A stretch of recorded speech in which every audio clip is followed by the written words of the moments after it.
Assalamualaikum warahmatullahi wabarakatuh. Perkenalkan, saya Edi Suprayogi dengan NIM 2303060003 dari Prodi Peternakan Fakultas Pertanian Universitas Sumatera Utara. Dalam hal ini, saya akan menjelaskan mengenai metabolisme lipid. Sebelumnya, lipid adalah salah satu kelas molekul biologis berukuran besar yang tidak mencakup polimer sejati, yang biasanya tidak cukup besar untuk dianggap sebagai makromolekul.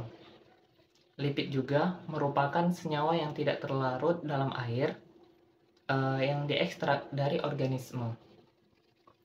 Lipid dalam makanan dalam bentuk trigliserida dan diangkut dalam darah dalam bentuk kilomikron.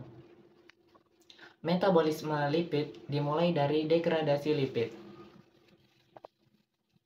Lipid yang dimaksud di sini terutama adalah trigliserida yang merupakan bentuk lipid utama dalam makanan dan penyimpanan energi dalam tubuh.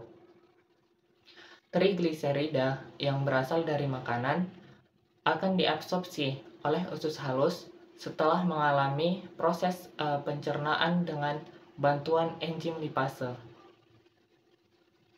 Trigliserida yang terabsorpsi akan mengalami hidrolisis oleh enzim lipolitik seperti lipase untuk memecah ikatan ester dan menghasilkan asam lemak bebas dan gliserol.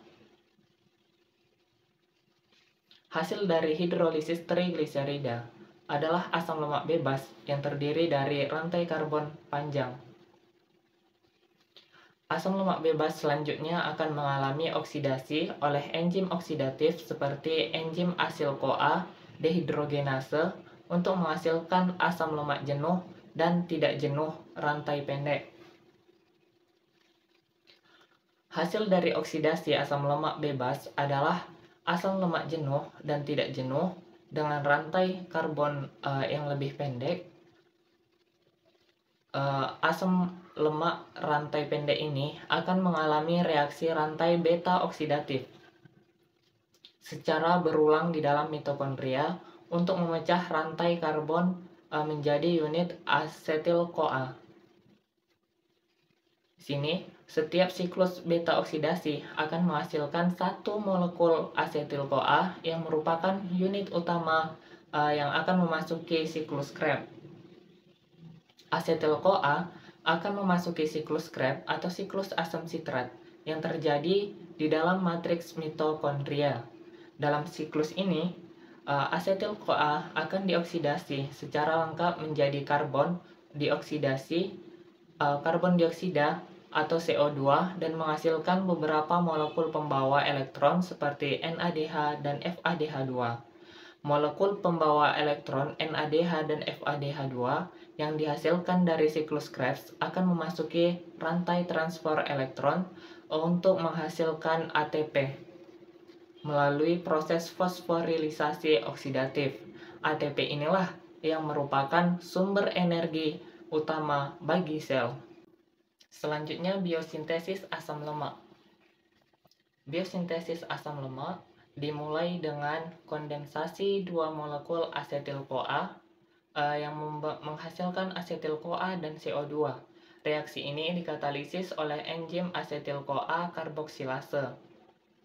Asetil-CoA kemudian bereaksi dengan malonyl-CoA untuk membentuk asam lemak jenuh palmitat atau C16 dalam serangkaian reaksi yang dikatalisis oleh enzim kompleks asam lemak sintase.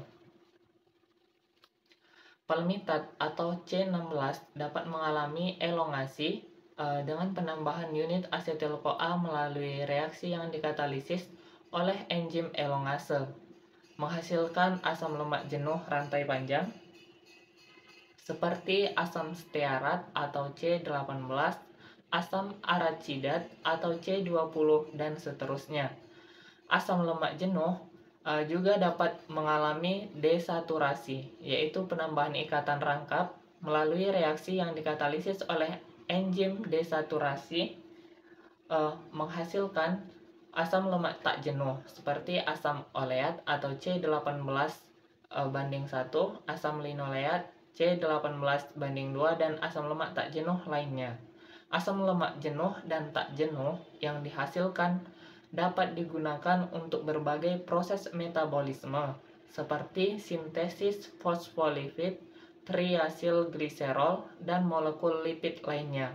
Biosintesis asam lemak terutama terjadi di hati, jaringan adiposa, atau lemak. Selanjutnya, triasilgliserol dimulai dari asam lemak jenuh dan tak jenuh, dapat berasal dari diet atau disintesis dalam tubuh melalui jalur biosintesis asam lemak. Asam lemak ini akan digunakan dalam pembentukan triasilgliserol. Lalu, asetil-CoA merupakan unit dasar dari yang dibutuhkan untuk membentuk gliserol trifosfat. Lalu, gliserol trifosfat dibentuk dari gliserol melalui dua reaksi enzimatik. Yang pertama, gliserol difosforisasi oleh enzim gliserol kinase menjadi gliserol monofosfat. Yang kedua, gliserol monofosfat kemudian diubah menjadi gliserol trifosfat oleh enzim gliserol trifosfat dehidrogenase. Kemudian, kompleks enzim asam lemak disintase mengkatalisis penggabungan dua molekul asam lemak dengan gliserol trifosfat untuk membentuk asam fosfatidik. Asam fosfatidik adalah fosfogliserida yang terbentuk dari penggabungan dua molekul asam lemak dengan gliserol trifosfat. Lalu, enzim fosfatase asam fosfat memediasi defosforilisasi asam fosfatidik dengan memindahkan gugus fosfat, menghasilkan diasilgliserol.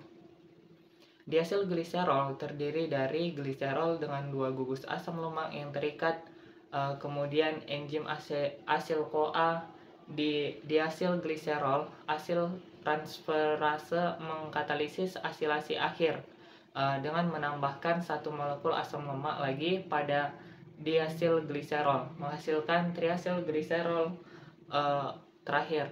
Jadi, triasilgliserol merupakan lipid utama penyimpanan energi dalam tubuh, terdiri dari gliserol dengan 3 gugus asam lemak yang terikat. Selanjutnya, biosintesis fosfolipid. Dimulai dari gliserol trifosfat, dibentuk dari gliserol melalui dua reaksi enzimatik, yaitu gliserol difosforiasi oleh enzim gliserol kinase menjadi gliserol monofosfat. Lalu, gliserol monofosfat kemudian diubah menjadi gliserol trifosfat oleh enzim gliserol trifosfat dehidrogenase. Lalu, asam fosfatidik. Asam fosfatidik terbentuk dari penggabungan dua molekul asam lemak dengan gliserol trifosfat yang dikatalisis oleh kompleks enzim asam lemak sintase. Lalu, sitidina trifosfat atau CTP merupakan senyawa yang dibutuhkan dalam tahap selanjutnya biosintesis fosfolipid. CDP diasilgliserol sintase merupakan enzim yang mengkatalisis reaksi antara CTP dan asam fosfatidik untuk membentuk CDP diasilgliserol. Reaksi ini memerlukan ion magnesium sebagai kofaktor. CDP diagliserol merupakan prekursor utama dalam biosintesis fosfolipid. Fosfat transferase spesifik. Berbagai enzim fosfat transferase spesifik mengkatalisis transfer gugus kepala polar seperti kolina, etanolamina, dan lainnya dari donor yang sesuai ke CDP diasilgliserol. Masing-masing enzim memerlukan donor kepala polar spesifik. Hasil akhir dari reaksi yang dikatalisis oleh enzim fosfat transferase spesifik adalah berbagai jenis fosfolipid seperti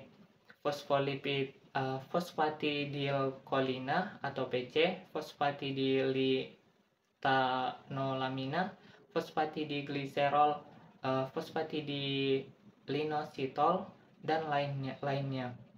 Kemudian, biosintesis fosfolipid terutama terjadi di retikulum endoplasma dan mitokondria yang dihasilkan berperan penting dalam pembentukan membran sel, transfer lipid, persinyalan sel, serta berbagai fungsi seluler lainnya. Selanjutnya yang terakhir adalah biosintesis kolesterol dan steroid dimulai dari asetil-CoA yang berasal dari oksidasi glukosa, lemak, atau protein dalam metabolisme sel. Lalu, enzim HMG-CoA sintase mengkatalisis kondensasi dua molekul asetil-CoA menjadi HMG-CoA atau trihidroksi-3-metylglutaryl-CoA. Setelah itu, enzim HMG-CoA reduktase merupakan tahap pengatur utama dalam biosintesis kolesterol. Enzim ini mengkatalisis konversi HMG-CoA menjadi mevalonat. Lalu, mevalonat diubah melalui dua tahap fosforilisasi yang dikatalisis oleh enzim mevalonat kinase dan enzim lainnya. Lalu, serangkaian reaksi fosforilisasi dan dehidrasi berulang mengubah produk mevalonat kinase menjadi unit isoprenoid atau IPP, kepanjangannya isopentotenyl pirofosfat dan DMAPP. Berikutnya, skualen dibentuk dari kondensasi 6 unit isoprenoid IPP dan DMAPP. Skualen mengalami siklisasi untuk membentuk lenosterol yang merupakan prekursor utama kolesterol. Kolesterol dibentuk melalui serangkaian reaksi enzimatis yang mengubah lanosterol seperti pemindahan gugus metil, migrasi ikatan rangkap, dan reduksi. Selanjutnya, kolesterol dapat diubah menjadi berbagai jenis steroid seperti hormon, steroid, dan garam empedu melalui proses hidroksilasi, oksidasi, dan isomerisasi yang dikatalisis oleh enzim-enzim spesifik. Jadi, begitulah proses metabolisme lipid yang terjadi dalam tubuh. Sekian yang dapat saya sampaikan mengenai metabolisme lipid. Kurang lebihnya saya mohon maaf bila terdapat kesalahan dalam penyampaian maupun penyebutan dalam materi ini. Terima kasih.